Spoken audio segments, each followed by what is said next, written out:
దేవుని రాజ్యము సమీపించుచున్నది. జీసస్ వద్దకు తీసుకెళ్ళాలి.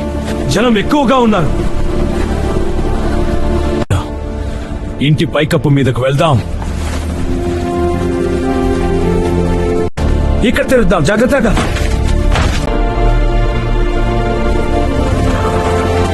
మనుష్యుడా, నీ పాపములు క్షమింపబడి ఉన్నవి. దేవుని దూషించుచున్నాడు. దేవుడొక్కడే తప్ప మరెవడు పాపములు క్షమించగలడు? మీ హృదయములలో ఏమి ఆలోచించుచున్నారు? నీ పాపములు క్షమింపబడిననుట సులభమా, లేక నీవు లేచి నడుచుమనుట సులభమా? మనుష్య కుమారునికి భూమి మీద పాపములు క్షమించుటకు అధికారము కలదు. నీవు లేచి నీ మంచమెత్తుకొని ఇంటికి వెళ్ళుము.